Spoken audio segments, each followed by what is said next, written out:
신학자 중에 한 사람인 J.I. 패커라는 분이 계시는데, 제가 밴쿠버 리전 컬러지에 공부를 할 때에 이분이 여기서 조직신학을 가르치셨습니다. 20년 전에 제가 이분의 강의를 첫 시간 듣는데 아직도 잊지 않습니다. 신학을 이렇게 정의를 했습니다. 신학이란 참되신 하나님을 찬양하고 그분의 말씀에 순종하는 것이다. 믿으십니까? 신앙생활은 단순합니다. 사람들이 자꾸 복잡하게 만들어요. 신앙생활은 하나님의 말씀에 순종하는 거예요. 마치 사과나무를 심으면 사과가 열리고 배나무를 심으면 배가 열리듯이 자연스러운 겁니다.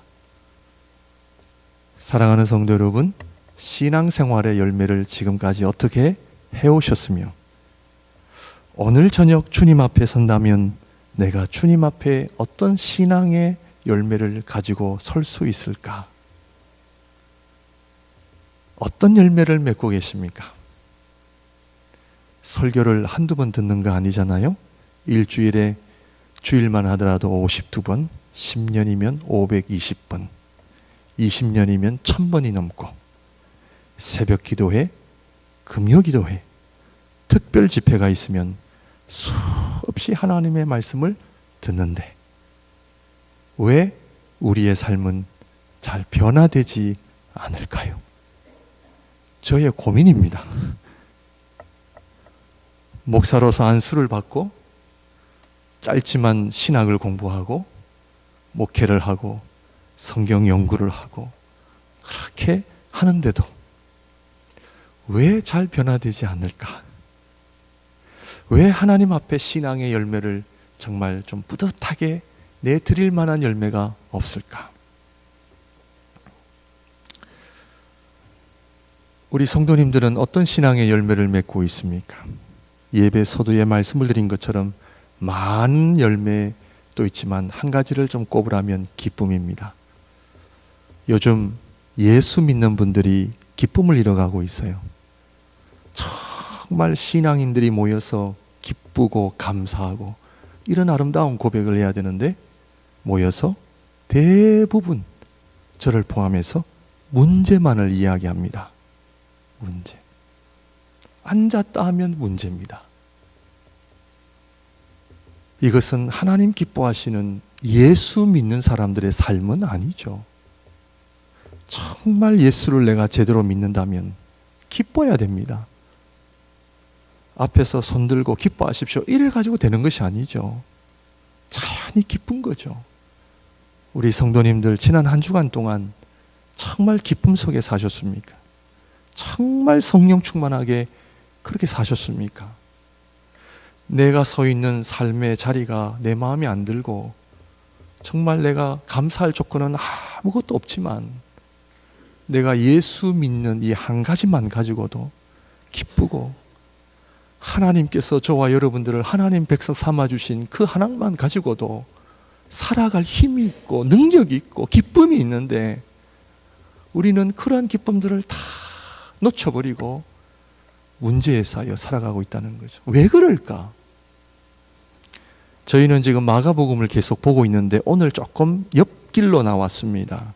왜냐하면 마가복음 4장의 씨 뿌리는 자의 비유를 통해서 말씀 묵상 그냥 지나칠 수가 없습니다. 그래서 조금 옆길로 와서 출애굽기 3장 4장을 통해서 왜 옥토밭이 되지 않을까? 왜 우리는 길가와 돌밭, 가시밭 때문에 하나님의 말씀의 열매를 30배, 60배, 100배의 결실은 맺지 못하고 왜 그럴까? 그래서 오늘 이 출애굽기 말씀 묵상 몇 번에 걸쳐서 또 합니다. 말씀을 들어도 말씀을 배워도 저도 개척교회 해봐서 합니다만 적은 수의 성도님들 모여서 한번 신앙생활 하면요 쉽지 않습니다. 다 각자 우리 가지고 있는 개성이 있고 밥을 한번 먹어도 다 감사 찬양이 나와야 되는데 안 그래요. 왜 오늘은 밥이 이렇게 지냐? 오늘은 왜 이렇게 밥이 이렇게 물이 없어서 그러냐? 반찬은 왜 이러냐? 빵이 나오면 오늘은 왜 또 빵이냐? 목양교회 얘기가 아니라 개척교회 얘기입니다. 이해하고 들으십시오. 예배 시간에 하나님의 말씀 듣고 은혜 받고 다 주님을 믿는 사람들인데 별거 아닌 거 가지고 어려움을 겪는단 말이죠. 성도님들만 그렇습니까? 솔직하게 제 자신도 그래요. 집에서 조금 마음에 안 드는 반찬이 나오면 이게 다냐?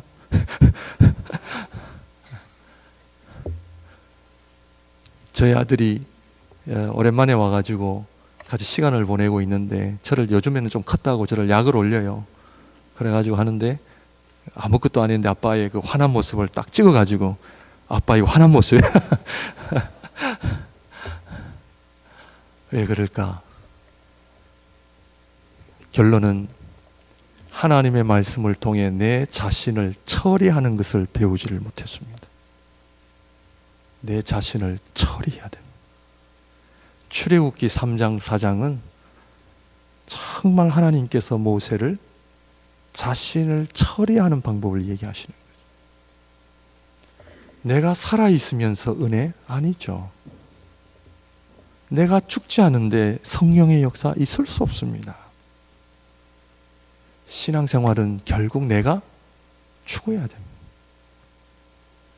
그런데 오늘날 교회가 내 자신을 처리하는 것을 이야기하지 않고 자꾸 복을 이야기한 거예요. 물질의 복, 직장의 복, 자식의 복, 자꾸 복을 얘기하다 보니까 기독교 영성의 본질에서 떠나가고 있는 거예요. 신앙생활은 내 자신을 처리하는 겁니다. 신앙생활은 셀프 컨프런테이션입니다. 신앙생활은 나를 잡아야지 자꾸 내 옆에 있는 사람을 잡으면 안 되죠. 신앙생활은 철저하게 나를 잡아야 됩니다. 나를 잡지 않으면 아무리 우리가 말씀을 들어도 배워도 열매는 있을 수가 없습니다. 내 자신을 처리해야 됩니다. 목사 타이틀, 장로, 권사, 집사 의미가 없습니다. 하나님 앞에 내 자신을 처리할 때에 오늘 이 출애굽기 3장 너무나 잘 아는 말씀이고 너무나 훌륭한 목사님들이 이미 얼마나 많은 훌륭한 설교를 해왔기 때문에 오늘 참 부족하지만 이 내 자신을 처리하는 첫 번째 말씀을 통해서 우리 자신들이 처리가 되어지는 은혜가 있으시기를 바랍니다. 출애굽기 3장 1절에 광야라는 단어가 나오죠. 1절 말씀입니다. 모세가 그의 장인 미디안 제사장 이드로의 양떼를 치더니 그 떼를 광야 서쪽으로 인도하여 하나님의 산 호렙에 이르매. 성경은 변함없이 하나님께서 하나님의 백성들을 다루시고 우리 자신들을 처리하기 위해서 준비하신 곳이 어디냐? 광야입니다. 광야는 아무것도 없습니다. 사람이 살 수 있는 곳이 아닙니다. 이민생활 50년, 40년, 30년 많이 하신 분들은 광야의 의미가 뭔지를 아실 겁니다. 거기는 친구도 물질도 소망도 미래도 없는 아무것도 없는 살 수 없는 곳이에요. 그런데 유독 우리 신앙인들은 광야에서 살 수 있다라고 고백을 하는 자들입니다. 믿으십니까? 그 이유가 뭡니까? 하나님이 나와 함께 하시기 때문이에요. 정말 믿으십니까?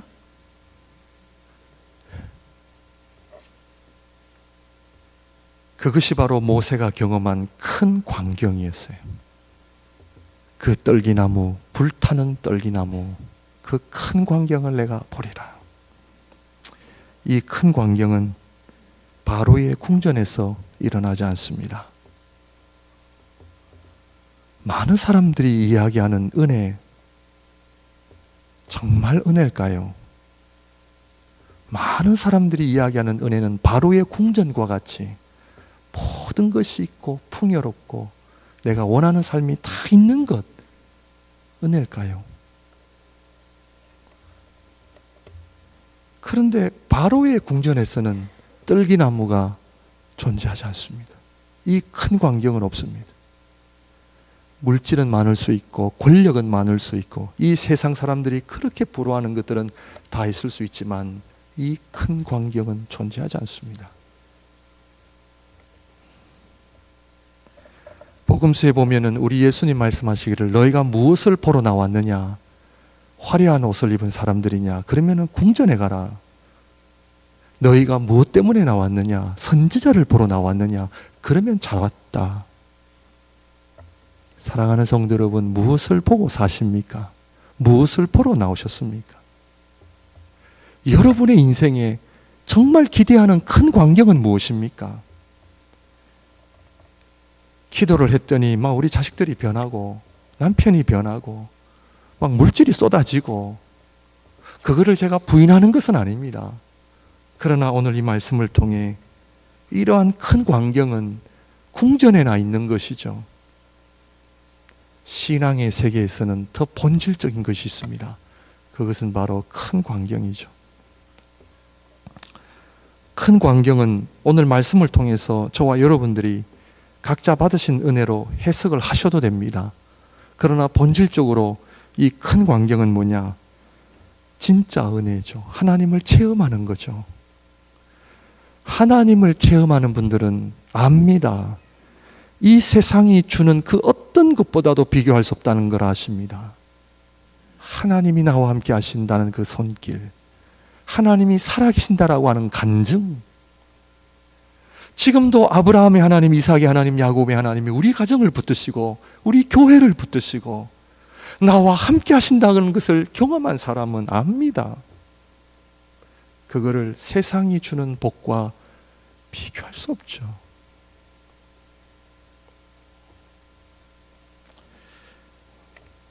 모세는 도망자, 참 어머니 아버지가 믿음의 사람이었죠. 어머니가 기도로 아이를 석 달간 숨겼습니다. 극적으로 살아난 아이, 어머니를 통해 아마 간증을 들었겠죠. 신앙의 간증, 신앙의 백그라운드를 지닌 모세. 우리 가정은 몇 대째 믿는 가정이야 라고 하는 신앙의 특권, 바로 공주의 아들이라는 특권의식, 로얄 패밀리에서 성장한 특권, 세상을 호령할 수 있었던 모세의 삶. 그러나 지금은 도망자의 신세였습니다. 물질이나 권력도 없고 식구도 하나 없는 혼자 남은 상태, 처가살이, 나이는 이미 80세, 모세가 120살까지 살았다라고 하는 것은 오늘 저희들하고 그렇게 차이는 나지는 않습니다. 요즘 100세 시대라고 하는데 차이가 나지 않죠. 80세라 하면 이미 노인입니다.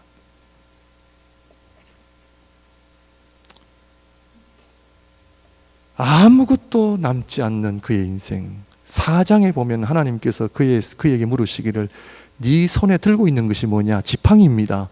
지팡이라고 하는 말은 내 손에 가지고 있는 것은 아무것도 없습니다라는 의미입니다. 빈털털입니다. 사랑하는 성도 여러분, 세상이 나를 알아주지 못해 답답하십니까? 좀 건강이 있을 때 하나님 일 시키시지. 다 늙어서 힘 없을 때 이제 왜 저를 부르시는 겁니까? 저에게는 남은 것이 없습니다, 하나님. 물질이 내 마음대로 모이지 않아 어려우십니까? 자식이 그렇게 내가 올인해서 자식 키웠는데 내 자존심 하나 드러내 주지 못해 그렇게 속이 상하십니까?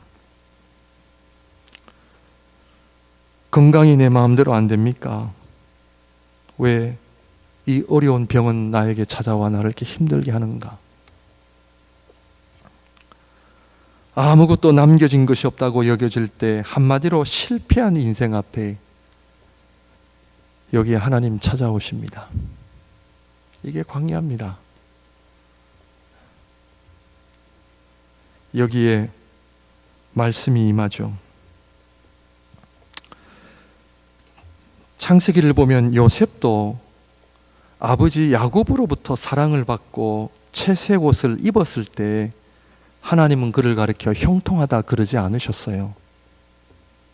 하나님은 요셉을 향하여 언제 형통했느냐?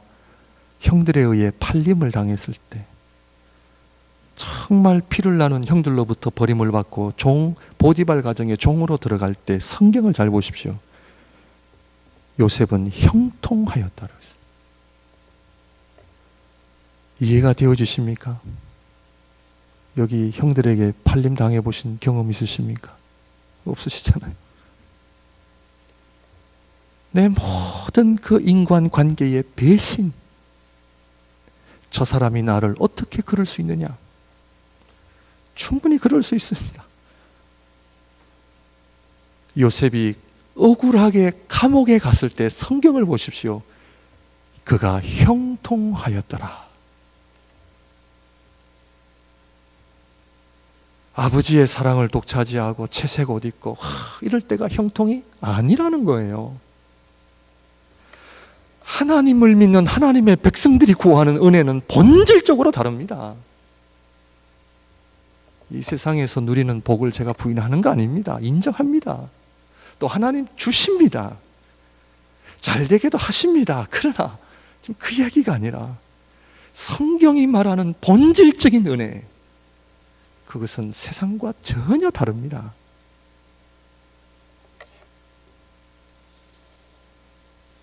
광야는 내 자신이 처리가 되는 곳이 되어야 합니다. 시편 105편을 보게 되면은 요셉이 종살이로 들어갔고 감옥에 들어갔을 때 그 이유를 이야기하고 있죠. 왜 하나님 앞에 형통한 삶을 살았는지를 이야기하고 있죠. 왜냐하면 하나님의 말씀이 그를 단련하였다라는 거예요. 말씀 묵상은 광야에서부터 됩니다. 말씀 묵상, 진짜 말씀 묵상은 정말 내가 이루 이해가 안 되고 감당이 안 되고 내 인생은 어떻게 보면 끝났다 하는 그 순간, 그 자리에 하나님께서 큰 광경을 보여주십니다. 그러므로 내 자신을 땅에 묻는 작업을 하셔야 됩니다.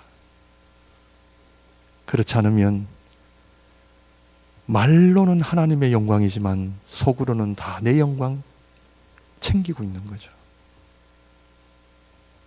왜 사도 바울이 그 서신서에서 나는 날마다 죽노라, 인간의 연약함 때문에 그런 고백도 했겠지만, 그러나 그는 기독교의 본질을 이해한 사람이었어요. 나는 이미 그리스도와 함께 십자가에 못 박아 죽었다, 못 박혀 죽었다. 내가 사는 것은 내가 아니다.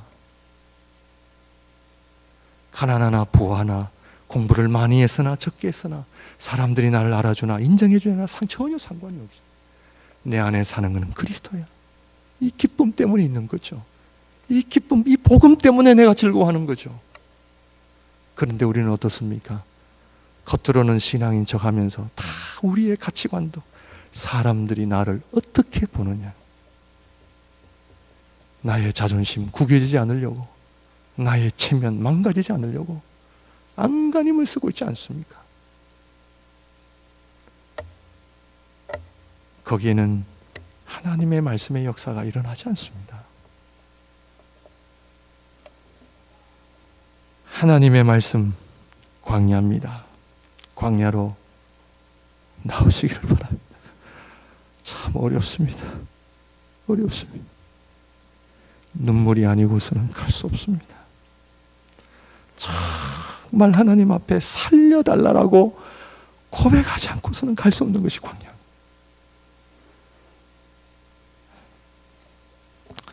오늘 출애굽기 3장을 통해서 광야는 어떤 곳인가를 살펴보기를 원하는데, 첫 번째 광야는 하나님을 만나는 곳입니다.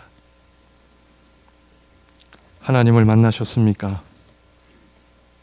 아니면 내 식대로 만나는 건 아닙니까? 6절 말씀 보겠습니다. 또 이르시되 나는 네 조상의 하나님이니 아브라함의 하나님, 이삭의 하나님, 야곱의 하나님이니라. 모세가 하나님 배웠기를 두려워하여 얼굴을 가리매.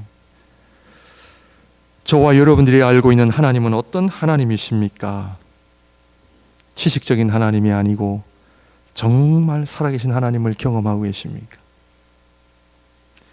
아브라함의 하나님, 이삭의 하나님, 야곱의 하나님은 좀 쉽게 말씀을 드리면 언약의 하나님을 우리에게 말하고 있습니다. 언약의 하나님, 약속의 하나님. 이게 무슨 의미예요? 그 언약의 하나님은 모세야, 지금까지 나는 너를 지켜보고 있었다.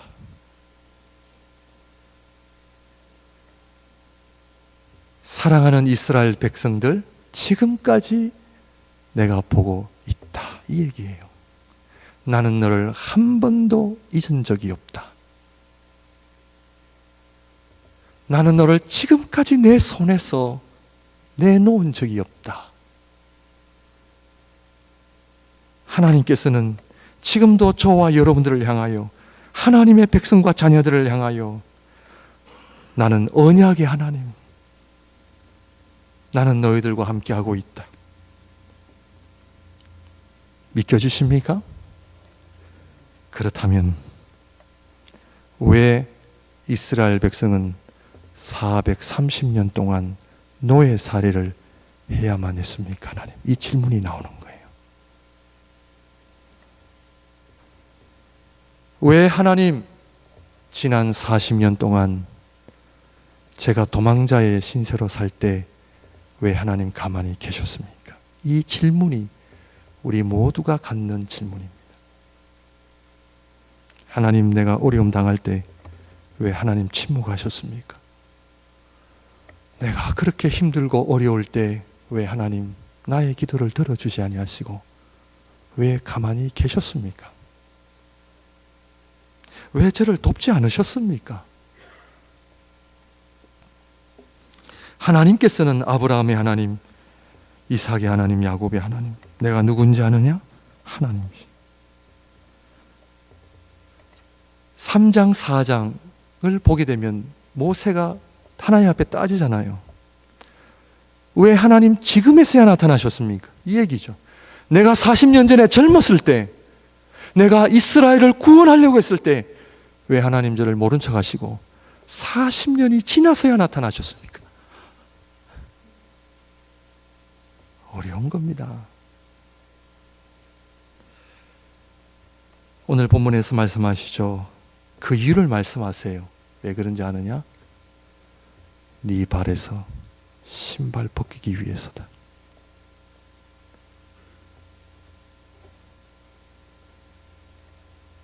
많은 사람들이 하나님을 이야기하지만 아직도 자기 생각, 자기 경험, 자기 판단, 자기 감정대로 살아간다.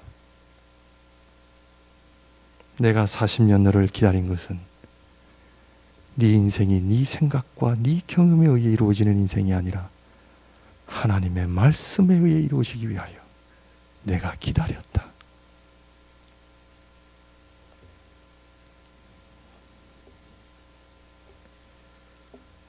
바로 공주의 아들의 힘을 믿고 살아가는 것이 아니라 신앙의 백그라운드 가문의 영광을 가지고 살아가는 인생이 아니라 네가 하나님 말씀 앞에 철저히 엎드리고 그 말씀 앞에 순종하는 사람 만들기 위해 내가 기다렸다.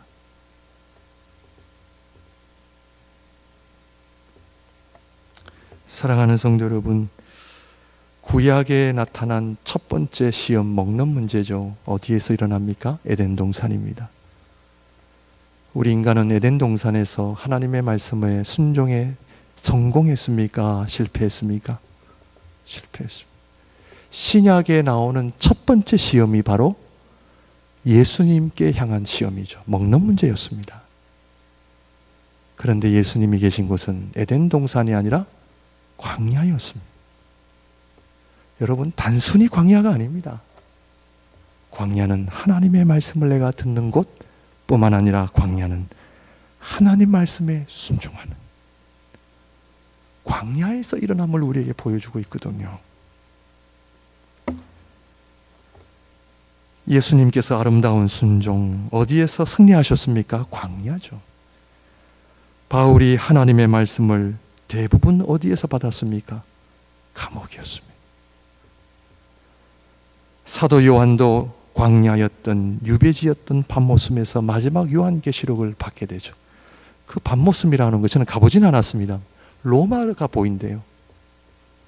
화려한 로마의 도시를 바라보면서 많은 사람들의 즐거움과 이 세상의 모든 문화가 다 있는 그곳에 유배지에서 그곳을 바라보며 광야에서 하나님의 말씀을 듣는 거죠.